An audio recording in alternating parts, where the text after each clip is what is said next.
इस कंपाउंड के अंदर ये बता सकते हो कि इसमें कितने सी हैं, कितने एस हैं, कितने ओ हैं? कौन बताएगा? हाँ बेटा बोलो। कॉपर 1 है, हाँ जी। ऑक्सीजन जो है वो कितने हैं? 4 है। और हाँ सल्फर 1 है, सल्फर 1। तो ये तो सबको पता होगा कैसे निकालते हैं, क्या करते हैं, किस एटम के किस कंपाउंड के अंदर कितने एटम है, क्या है। तो जब हमने बैलेंसिंग हैंड डाली है तो उसमें लिखेगा finding the number of atoms, finding the number of atoms, finding the number of atoms, finding the number of atoms. अब समझते हैं बच्चों। देखिए बैलेंसिंग का सबसे पहला रूल क्या है कि आपको ये पता लगाना है कि किसी भी कंपाउंड के अंदर या गिवन सब्सटेंस के अंदर एटम्स कितने हैं, ये आपको समझना होगा। जैसे फॉर एग्जांपल अगर मैं आपसे ये कह दूं कि मेरे पास 2PbNO3 होल ट्वाइस है, इसके अंदर आपको 3 तरह के एटम्स दिखाई दे रहे हैं। एक लेड जिसको हम Pb बोलते हैं, एक नाइट्रोजन और एक ऑक्सीजन। जैसे कि आप सबने बताया कि हमें एग्जाम में या हमें नंबर ऑफ एटम्स गिनने आते हैं, हमें कंपाउंड्स गिनने आते हैं, तो हाँ आप बताइएगा बेटा इसमें कितने Pb हैं? 2 Pb हैं। कितने N है जी? 4N है। कितने O है? 6O। गलत, इसके अंदर 12 है। अब आपको ये पता लगाना है कि क्या होता है और कैसे होता है। तो समझिएगा इस चीज को। जब हम बात करते हैं एटम का पता लगाने, तो उसमें आपके पास 2 तरह के नंबर्स आते हैं। इसको बोलते हैं स्टिचोमेट्रिक कोफिशिएंट। तुम्हें नाम याद नहीं करना है, बहुत टेक्निकल वर्ड है, तुम बस ये समझ लो आगे लिखा हुआ नंबर। लेकिन इसको हकीकत में क्या बोलते हैं? स्टिचोमेट्रिक कोफिशिएंट। कोफिशिएंट वर्ड तो याद कर ही सकते हैं ना, ये होता है कोफिशिएंट। क्या बोलते हैं इसको? कोफिशिएंट। ये नंबर आगे लिखे जाने वाले सभी एलिमेंट्स के लिए होता है। N के लिए भी है, O के लिए भी है, P के लिए भी है, सबके लिए ये नंबर लागू होता है। यानी कि 2 Pb के भी हैं, 2 N के लिए भी है और 2 ऑक्सीजन। ये जो नंबर होता है जो नीचे लिखा हुआ है, ये तो हो गया कोफिशिएंट। जो नीचे लिखा हुआ है इसे बोलते हैं क्या? Subscript number. कौन सा नंबर? सबस्क्रिप्ट। आप माइक्रोसॉफ्ट ऑफिस में देखते हो ना, सुपरस्क्रिप्ट सबस्क्रिप्ट, नीचे लिख दो, ऊपर लिख दो, पावर बना दो, तो ये सबस्क्रिप्ट नंबर। ये नंबर केवल और केवल उस एटम के लिए होता है जिसके बाद ये लिखा हो।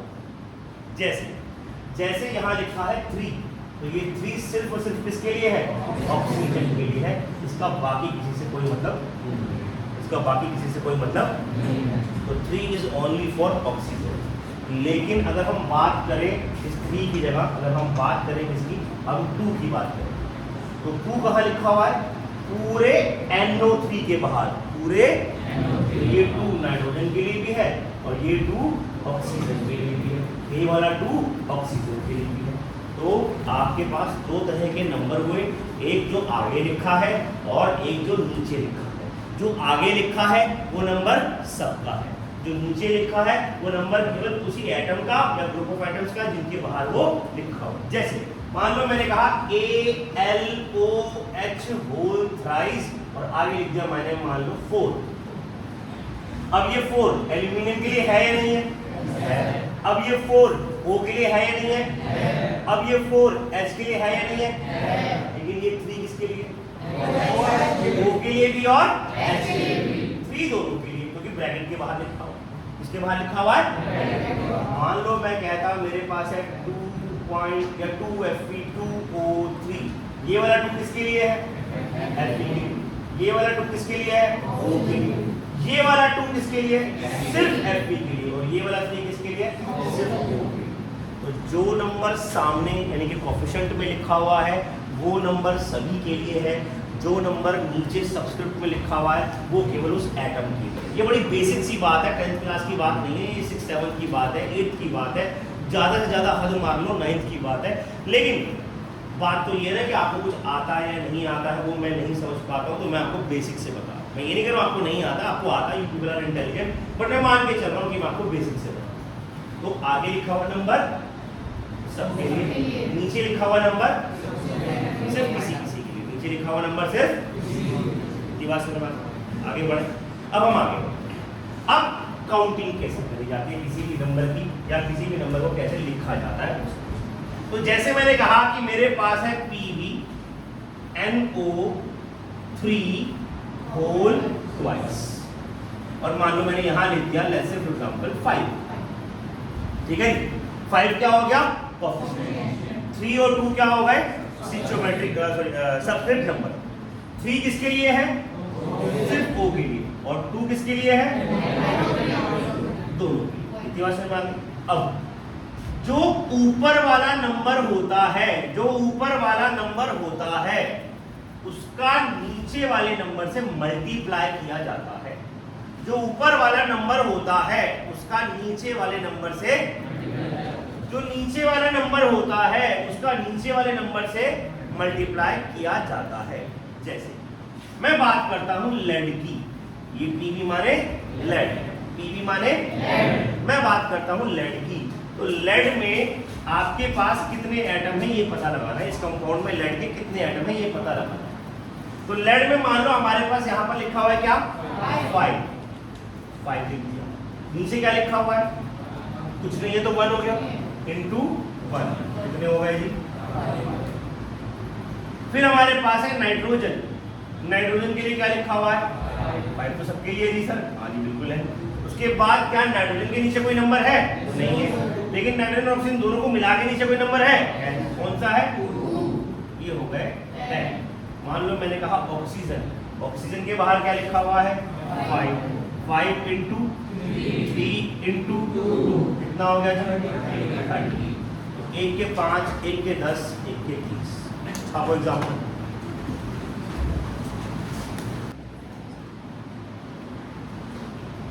ठीक है जी। तो नंबर ऑफ एटम्स कितने बहुत जरूरी है एग्जाम में। आपको सबसे पहले तो यही पता होना चाहिए कि किसी कंपाउंड के अंदर कितने नंबर ऑफ एटम्स हैं। आगे समझते हैं, एक और एग्जांपल लेते हैं। ये एग्जांपल कॉपी कर लिया था, नहीं करा तो कर लो। इसके बाद होता है एक और एग्जांपल लेंगे तो समझेंगे हम कैसे गिनेंगे इसको। कर लिया सबने कॉपी, चलिए देखते हैं। मान लिया हमारे पास एक कंपाउंड है जैसे for example Al2SO4 whole thrice और बाहर लिखा हुआ है जैसे 2.5। बताइएगा इसमें कितने एटम्स हैं क्या, तो क्यों मैसेज ही नहीं पहुंचा होगा कितने एटम्स हैं क्या है। कौन बताएगा आंसर, आंसर कौन बताएगा, खबड़ा आप बताओ। एल्यूमिनियम में 5 है, चलिए आपका एक आंसर आ रहा है एल्यूमिनियम में 5 है। हाँ जी, सल्फर में 7.5 है, ऑक्सीजन में 13 है 30 ऑक्सीजन में 30। कोई और किसी का आंसर चेक करते हैं सही है या नहीं है। हाँ जी, एल्यूमिनियम के बाहर क्या है 2.5 मल्टीप्लाई बाय 2 कितना हो गया 5, ये तो करेक्ट है। सल्फर के बाहर क्या है 2.5 मल्टीप्लाई बाय 3 कितना है 7.5, ये भी करेक्ट हो गया। ऑक्सीजन के बाहर क्या है 2.5, अंदर क्या है 4 और क्या है 3 कितना हो गया 30, ये भी करेक्ट है। बस इस तरीके से आपको एटम्स के नंबर कैलकुलेट करने होते हैं, कैसे किस मॉलिक्यूल में कितने एटम्स हैं। हाँ बेटा आप बोलो, आप क्या पूछ रहे हो।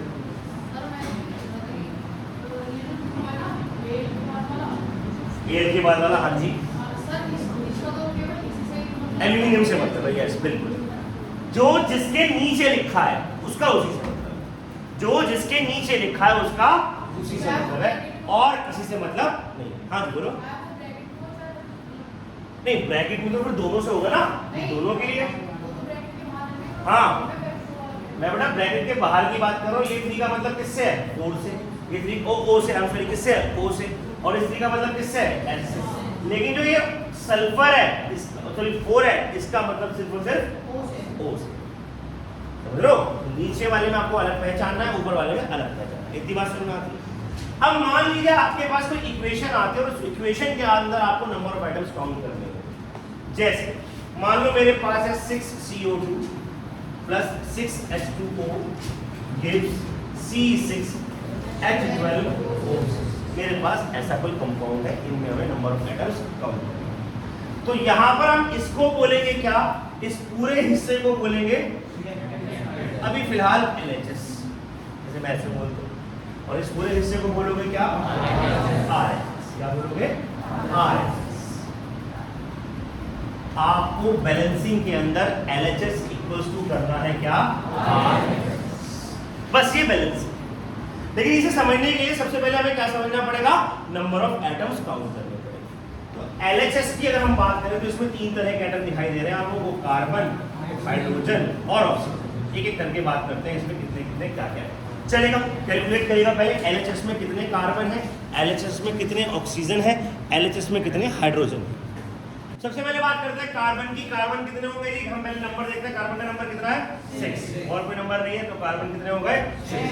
हाइड्रोजन की बात करते हैं बच्चों, तो हाइड्रोजन कितने हैं, 6 इंटू इक्वल्स टू 12। ऑक्सीजन कितने हैं, अब देखिएगा कितने हैं, 6 इंटू 2। अब ये जो प्लस है ये प्लस ही रहेगा क्योंकि तो दूसरा कंपाउंड हो गया, ये प्लस ही रहेगा। और यहाँ ऑक्सीजन कितने हो गए, 6, तो ये हो गया भैया 12 प्लस 6 इक्वल्स टू 18। इसके अलग है, इसके अलग है, इन दोनों के प्लस हो गए। जहाँ बीच में प्लस लिखा है उन दोनों के प्लस। सिंपल एल्जेब्रिक मैथमेटिक्स है, एल्जेब्रा पढ़ते हो ना, वहाँ XYZ वगैरह की बात करते हैं, ABC की बात करते हैं, MNO की बात करते हैं, यहाँ पे एटम्स की बात करते हैं बस। तो कितने नंबर ऑफ एटम्स है, कितना एल्जेब्रिक सम आ रहा है, किसी का क्या आ रहा है, सिंपल मैथ, कुछ भी ऐसा नहीं है इसमें साइंस लगने वाली। उससे मैं एक चीज के लिए बात करता हूँ, बोलो कोई डाउट, आगे बात समझ। अब जरा इस वाली साइड पे RHS साइड पर आ जाते हैं। RHS साइड पर C कितने हैं, H कितने हैं, लिख रहा है यहाँ पर 12 है सर, और तो कोई है नहीं, 12 हो गए। O कितने हैं, 6 प्लस 6 इंटू 2 इक्वल्स टू 18। क्या राइट हैंड साइड और लेफ्ट हैंड साइड पर नंबर ऑफ एटम्स बराबर है, क्या LHS इक्वल्स टू RHS है, तो ये एक balance equation. Now this equation will be known as, इसे हमें बैलेंस करने की जरूरत नहीं होता। कैसे करते हो बाद में देखो, अभी तो हम सिर्फ क्या चेक कर रहे हैं, नंबर ऑफ एटम्स। सबको काउंटिंग समझ में आ रही है, नंबर में कर लोगे, पक्का कर लोगे, कोई डाउट तो नहीं है इस बात पे किसी को। अब आता है इसमें इंपॉर्टेंट बात क्या है। मान लीजिए मेरे पास एक कंपाउंड है MgCl2। क्या कंपाउंड है, और मैं ये कहता हूं बैलेंसिंग करने के लिए मुझे Cl के कम से कम 4 एटम चाहिए। बैलेंसिंग करने के मुझे Cl के कम से कम कितने एटम चाहिए, 4 एटम। तो 4 एटम बनाने के लिए मेरे पास 2 ऑप्शन, 4 एटम बनाने के लिए मेरे पास 2 ऑप्शन। ऑप्शन नंबर 1 MgCl4, सीधे सिंपल सा ऑप्शन। ऑप्शन नंबर 2 MgCl2 और बाहर 2 लिखा। जब बाहर 2 लिखा तो यहाँ पर Cl के कितने आ गए, 2 इंटू 2 इक्वल्स टू, यहाँ डायरेक्ट। तो मैं आपसे पूछूंगा which method is correct, correct method कौन सा है, करेक्ट मेथड 1 है या करेक्ट मेथड 2 है। हाँ भी क्यों, क्योंकि बस है, कोई बात नहीं, आंसर तुम्हारा बाद में बात करेंगे, कोशिश करो, कोई दिक्कत नहीं। बिल्कुल सही आंसर है, second method is the correct method. आपके पास परमिशन नहीं है, आपके पास परमिशन नहीं है किसी भी हाल में स्टिचोमेट्री को चेंज करना, स्टिचोमेट्री कह रहा हूं, सबस्क्रिप्ट को चेंज करना। आप यहां पे लिखा हुआ नंबर जैसे चाहो वैसे चेंज करो, हम आपको मना नहीं कर रहे। फ्रैक्शन में लिखो, होल नंबर लिखो, बढ़ा दो, घटा दो, ये आपके ऊपर है। लेकिन आप नीचे का नंबर किसी कंपाउंड का अपनी मर्जी से चेंज नहीं कर सकते। अगर ये काम कर दिया आपको 1 मार्क्स नहीं मिलेगा, ऊपर से गालियां मिलेंगी। आई मीन टू से कि आपके फिर आपकी जो आंसर स्क्रिप्ट होगी, आंसर शीट होगी, उसमें आपके लिए हमारी थॉट हो जाएगी कि इस बच्चे को केमिस्ट्री नहीं आता, जो नीचे का नंबर अपनी मर्जी से चेंज करता है। क्योंकि नीचे का नंबर फिक्स होता है। ये हर कंपाउंड का अपना क्या होता है, फिक्स। जैसे अगर मान लो मैं कहता हूँ कार्बन डाइऑक्साइड, तो कार्बन डाइऑक्साइड में ऑक्सीजन कितने, और मान लो मैं कहता हूँ कार्बन मोनोऑक्साइड, एक। अब मैं यहाँ पर 2 लिख दूंगा तो यही बन जाएगा ना। अगर मुझे इसमें 2 करना है, अगर मुझे कार्बन मोनोऑक्साइड में 2 करना है, तो कैसे करना पड़ेगा सर? फिर तो कार्बन भी 2 और है, उसका हम कुछ नहीं कर सकते, वो आपको चेक करो। सिंपल वीडियो गेम की तरह, सिंपल पजल गेम्स की तरह, वो आपको चेक करो। 11th क्लास में जो रिडॉक्स चैप्टर आता है ना, रिडॉक्स मैंने आपको बताया था, उस चैप्टर में बस एक ही चीज फालतू आती है, बैलेंसिंग। 11th क्लास में असल बात तो यह है कि रिडॉक्स चैप्टर में जितना तुम्हें मैंने यहाँ पढ़ा दिया है, उससे सिर्फ 2 लाइनें और एक्स्ट्रा, और उसके अलावा बैलेंसिंग, बस 3 नंबर पर। तो बैलेंसिंग बड़ी इंपॉर्टेंट है भाई, क्योंकि बिना बैलेंसिंग आप केमिस्ट्री करते हैं कोई भी चीज नहीं। मैथ्स कहाँ करते हो? मैथ्स भी RHS LHS इक्वली करते हो, सारी जिंदगी यही करते आओ, यही करते रहो, तो वो करना आना चाहिए। तो हम कभी भी नीचे लिखे हुए नंबर को कैन नॉट चेंज, ये चेंज नहीं होगा। केवल कौन सा नंबर चेंज हो सकता है? स्टिचोमेट्रिक कोएफिशिएंट, तो यहाँ लिखा हुआ है, इस नंबर को आप चेंज कर सकते हो। बैलेंसिंग करने के लिए आपको बस यही नंबर चेंज कर सकते हो, और आपको कोई परमिशन नहीं। बोलो बात समझ में आती है? अब सीखते हैं बैलेंसिंग, और उससे पहले, बैलेंसिंग सीखने से पहले हमारे पास इक्वेशन को लिखने के 2 तरीके होते हैं। एक, जैसे मान लीजिए मैं आपसे ये कहता हूँ कि मेरे पास इक्वेशन है Mg + O2 gives MgO। एक मेरे पास इक्वेशन है 2Mg + O2 gives 2MgO। ये बैलेंस इक्वेशन है, और ये बैलेंस, इसको आप अनबैलेंस्ड भी कह सकते हो। एक इक्वेशन कैसी है? बैलेंस, एक कैसी है? अनबैलेंस। अनबैलेंस इक्वेशन जिसमें हमें नहीं पता कौन क्या कर रहा है, कितना बन रहा है, कितना नहीं बन रहा है, ऐसी इक्वेशन को एक और वर्ड दिया जाता है, इन्हें बोला जाता है स्केलेटन इक्वेशन। हालांकि ये गलत है, डेफिनेशन कंप्लीटली सही नहीं है, पर हमारा काम चल जाएगा और मैं आपको सही डेफिनेशन नहीं बताऊंगा, लिखेगा हेडिंग डालेगा skeleton equation.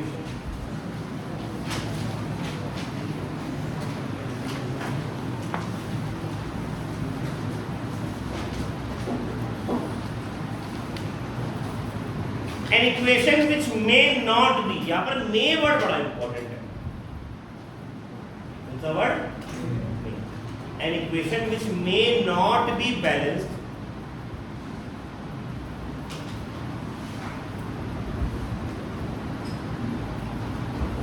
and only tells about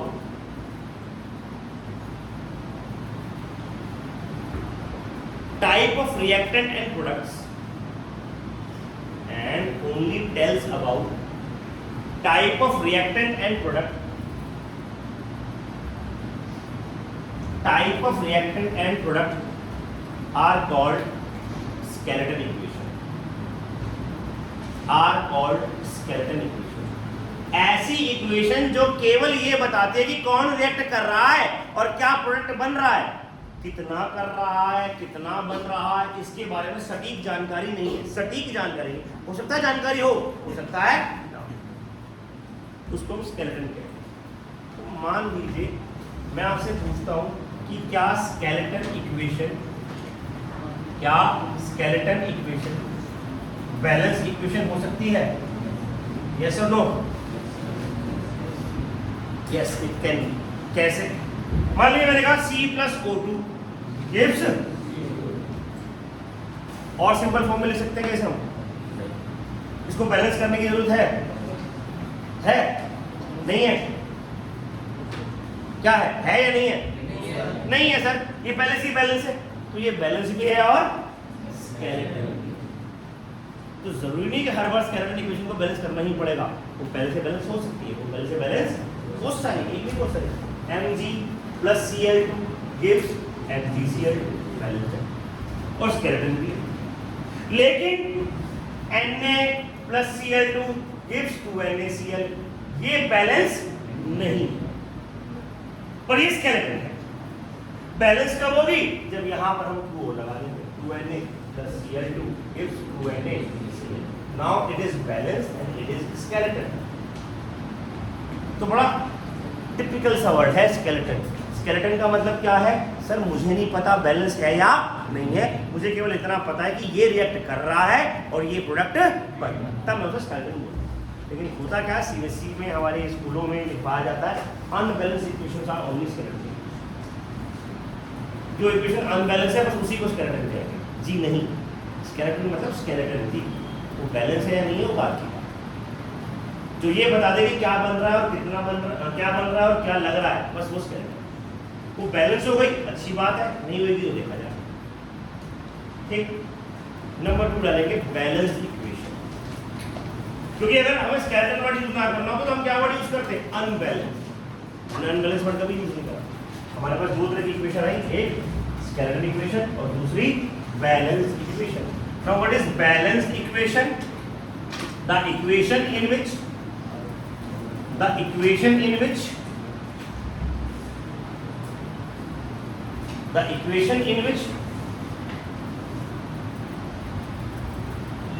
of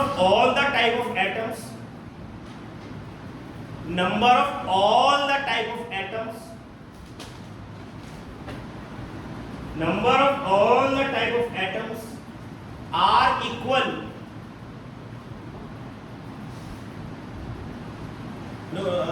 Number of all the type of atoms in reactant side. Number of all the types of atoms in reactant side. Reactant side में बताना पड़ेगा ना. The number of all the types of atoms in reactant sides are equal to the number of all the atoms in product side. Are equal to the number of all the atoms in product side.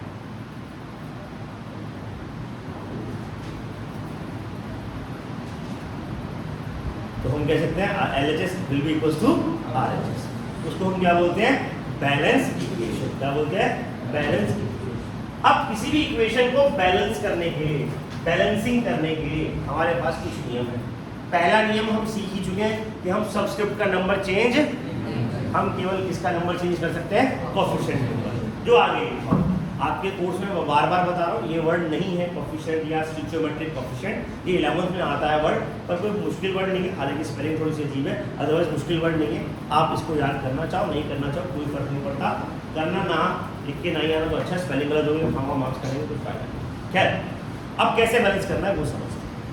जैसे मान लीजिए मैं एक example लेकर चलता हूँ आपके लिए, वो क्या है? Let's say N2 + H2 gives NH3।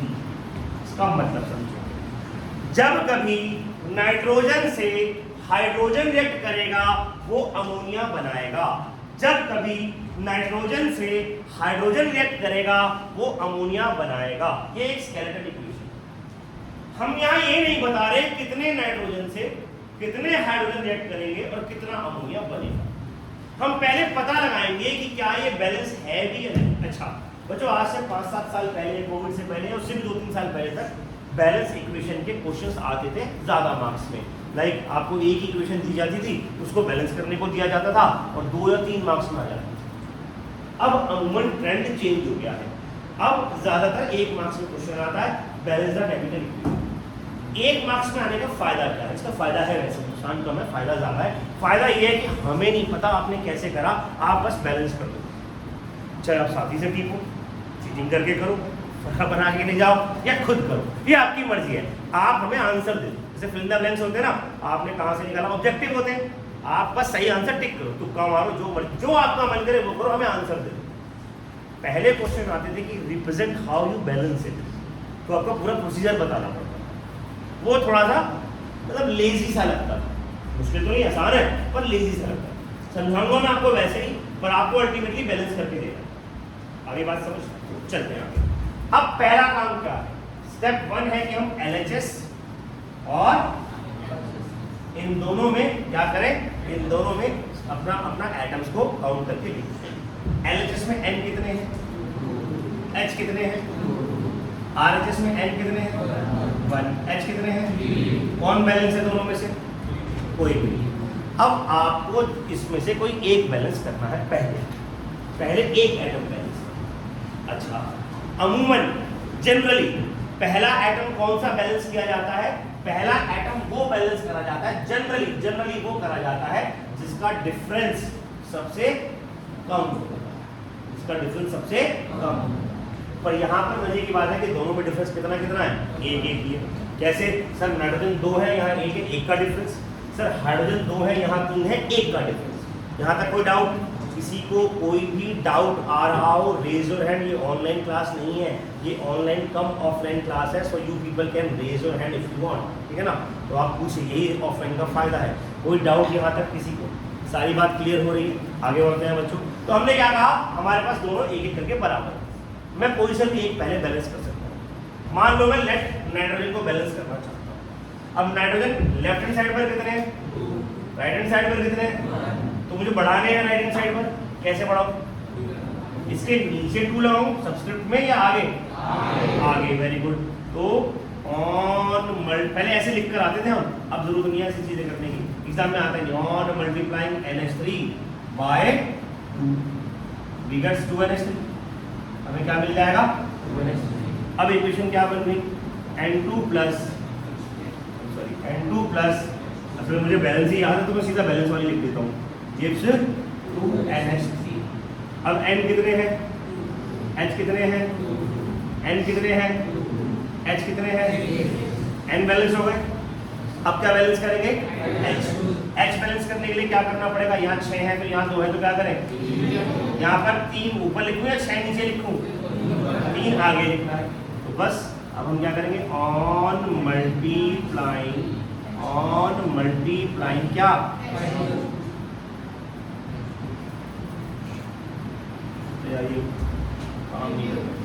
Multiplying H2 bye 3।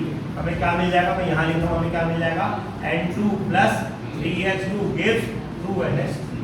N2 plus 3H2 gives 2NH3। और इसको यहाँ लिखने के बाद अब हम देखते हैं NHS। N कितने हैं, H कितने हैं, RHS, N कितने हैं, H कितने हैं, तो LHS is equal to this is your balance equation. ये जो इक्वेशन आई ये आपकी क्या कहलाएगी? Balance equation. अब एग्जांपल जो है कॉपी कर सकते हैं, कर लीजिए। और बहुत सारी इक्वेशंस में बैलेंस करनी है, करेंगे, जल्दी कॉपी करें। जैसे हमारे प्रधानमंत्री जी है ना, मित्रों आज रात 8 बजे नोट बंद, कल रात 8 बजे खाना बंद, परसों चाउमीन बंद, मोमोज बंद, टीवी बंद, ऐसी CSC कर रही है। कल से 2 बार पेपर होंगे, अब पेपर में ये आएगा, अब पैटर्न ये होगा। हो सकता है दिसंबर में पैटर्न चेंज कर दें, इस बार हम पैटर्न ये वाला लेंगे, अब हम खाली ऑब्जेक्टिव टेस्ट लेंगे, हम टेस्टिंग लेंगे, भगा के देखेंगे, हम ओरल टेस्ट लेंगे, कुछ भी कर सकते हैं। तो आपको रेडी सब चीज़ों के लिए रहना है।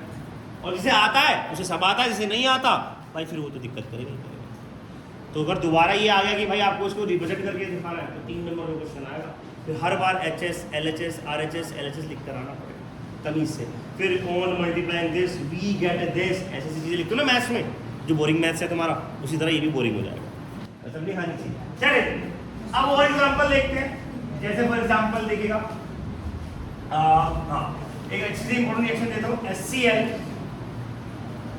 Plus FeOH whole thrice gives FeCl3 plus H2O. Now you have to balance this equation. करिएगा इसको। अब हमारे पास H कितने हैं? 1 नहीं है भैया, 1 और 3 4 है। Cl कितने हैं? 1। O कितने हैं? 3। F कितने हैं? F कितने हैं? 1। O है 3, F है 1। इधर आ जाइए, F कितने हैं? 1। Cl कितने हैं जी? 3। H कितने हैं जी? 2। O कितने हैं जी? 1। अब आपको पहले बैलेंस क्या करना है, अब आपकी मर्जी है। मैं ना जनरली ये नहीं देखता कि कम क्या और ज़्यादा क्या, मैं तो H बैलेंस कर लूँ। तो मेरे आया था मैं H बैलेंस कर लूँ। यहाँ H कितने हैं? 2। कौन नहीं आएगा? E कहाँ है? अच्छा वो वाला E। हाँ H कितने हैं जी? उधर H कितने हैं जी? बैलेंस करने लिए आ गए, उधर 2 से मल्टीप्लाई कर दो, काम आसान है भाई, एक बार में मल्टीप्लाई कर दो। अच्छा जी, अब H कितने हो गए? 4। O कितने हो गए? 2। इधर O कितने हैं? 3। उधर 3 करने के लिए क्या करना पड़ेगा? फिर H के लिए क्या करूँगा?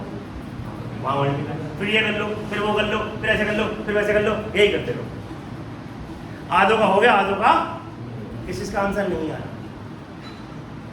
पोतों का नहीं आ रहा। अब सर ये तो बड़ी मुसीबत है, इधर करूँ कि उधर करूँ, ऐसे करूँ कि वैसे करूँ? फिलहाल हाथ नीचे करूँ, जयकारे थोड़ी लगवा रहा हूँ, वैसे खड़े हो गए, फिलहाल हाथ नीचे करूँ। तो क्या करा जाए, अब बताता हूँ ट्रिक, क्योंकि इसी बात के तो यार, क्योंकि इसी बात के तो वरना सारे। हाँ, अब करना क्या है आपको, आपको इसे ऐसे बैलेंस करना ही नहीं। जब कभी आपके पास कंपाउंड ऐसे लिखे हुआ है, ये वाला ब्रैकेट में आ गया, ये Cl आ गया, ये अच्छा एक बात और, जो H2O है, H2O होता क्या है, नहीं किस चीज से बना होता है, इसको HOH भी कह सकते हैं। H2O को हम क्या कह सकते हैं, HOH। H2O किससे मिलकर बना, H प्लस और OH। हमने डीकंपोजिशन में पढ़ा था ना, कैसे टूटता है वो, H प्लस और OH। तो बना भी कैसे होगा, H प्लस और OH। अच्छा ये रिएक्शन बता सकते हो कौन सी है, डबल डिस्प्लेसमेंट। कौन सी है, Cl चला गया Fe के पास, OH चला गया H के पास।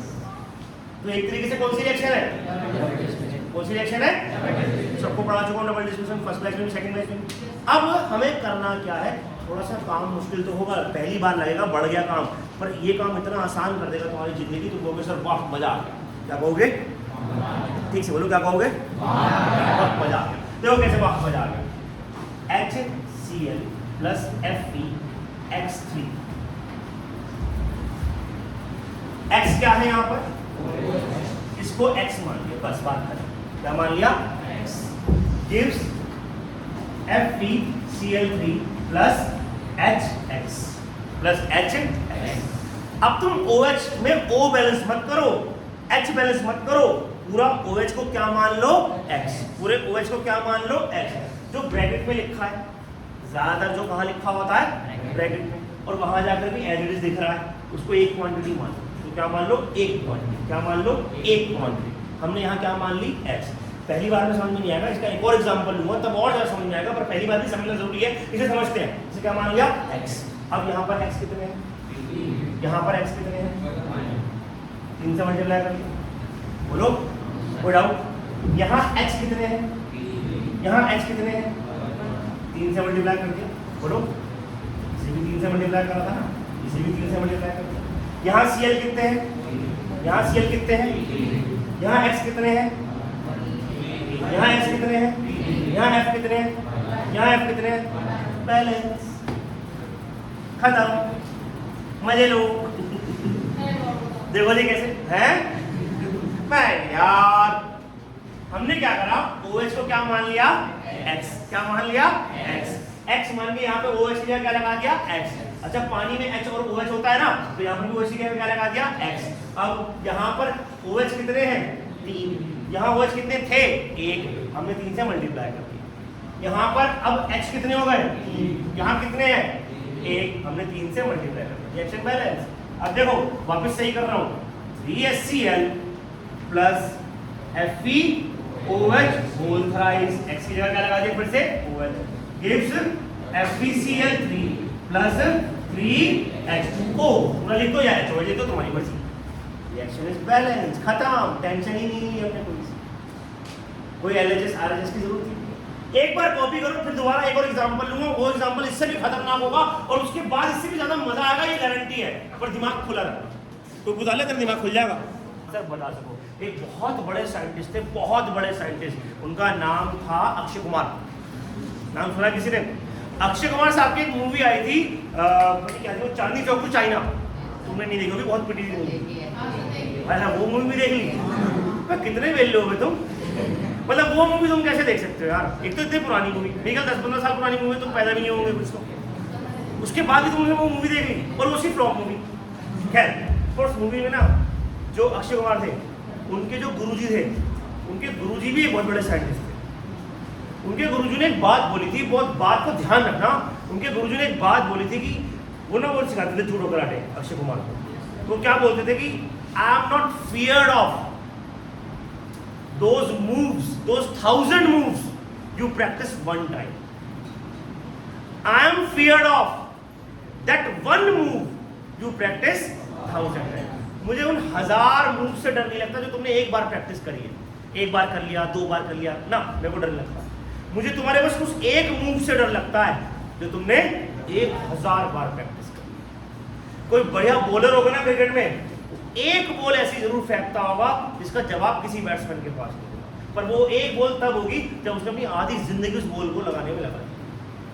हुसैन बोल्ट नाम सुना है? हुसैन बोल्ट से एक बार पूछा गया कि भाई साहब आप मात्र कुछ सेकंड, 40.4 सेकंड, 0.5 सेकंड, मतलब आप मिली सेकंड्स की रेस ले रहे हो, आप 1 मिनट भाग रहे हो, आप 1.5 मिनट भाग रहे हो, उससे आप करोड़ों रुपए ले रहे हो। तो उसने कहा तुम्हें बस वो दिख रहा है जो 1.5 मिनट में भागा हो, वो 15 साल की प्रैक्टिस नहीं दिखी जो इस 1.5 मिनट तक आने के लिए मैंने लगाई है, इस 1 मिनट तक या इस 40 सेकंड तक आने के लिए मैंने लगाई। प्रैक्टिस बहुत जरूरी, बार बार बार बार बार बार। एक क्वेश्चन तुम्हें समझ में नहीं आ रहा मैथ्स का, एक क्वेश्चन तुम्हें समझ में नहीं आ रहा केमिस्ट्री का या बायो का या किसी भी सब्जेक्ट का, उसे इतनी बार पढ़ो, इतनी बार पढ़ो, इतनी बार पढ़ो कि वो खुद निकल कर गया भाई अब बस कर, अब मैं तेरे दिमाग में आ गया हूं, नींद में आ जाए वो तुम्हें, तब प्रैक्टिस मान जाए, गलत होगा ही नहीं। और फिर उस बच्चे के नंबर छोड़ो, उस बच्चे को लाइफ में कोई हरा दे तो बात, ये काम आपको करना, समझे? चलिए एक और क्वेश्चन देखते हैं इसी जैसा मिलता जुलता। अगला क्वेश्चन देखते हैं। मान लीजिए आपके पास आता है क्या, मान लीजिए आपके पास आता है compound, let's say compound is MgPO4 plus Al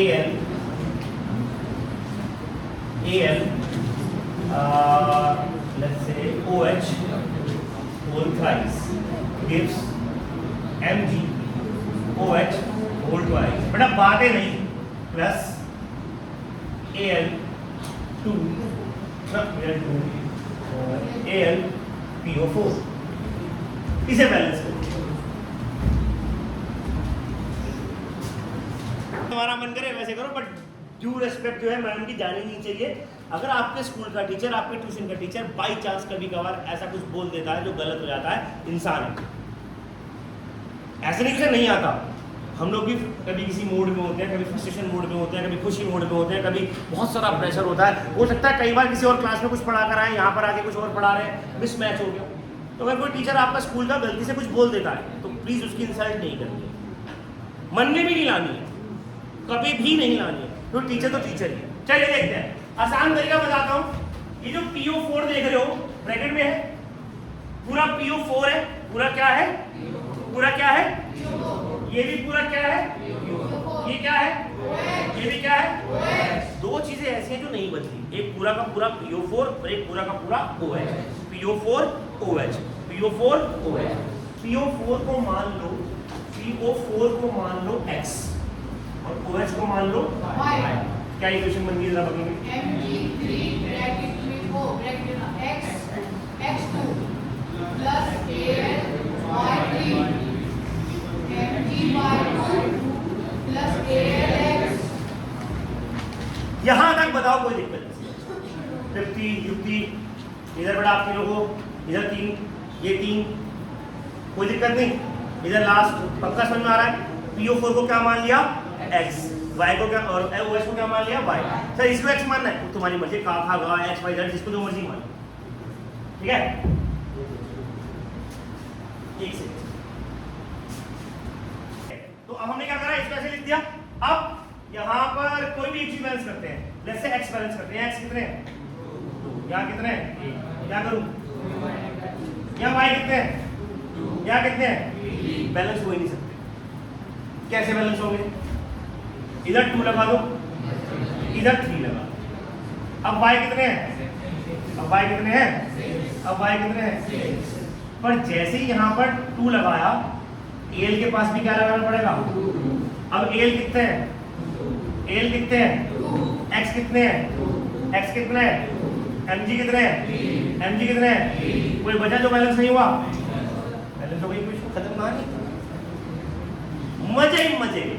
अब देखो जी क्या करना है, पहले देखो क्या करना है, Mg3 फिर वापस PO4 whole twice plus 2 AlOH whole thrice gives 3 MgOH whole twice plus 2 Al अब ये आपकी इक्वेशन बैलेंस हो गई, आपको RHS LH की टेंशन नहीं है। बस आपने क्या करा, आपने PO4 को एक पर्टिकुलर नंबर दे दिया या एक पर्टिकुलर सिंबल दे दिया x, और ऐसी OH को एक सिंबल दे दिया y।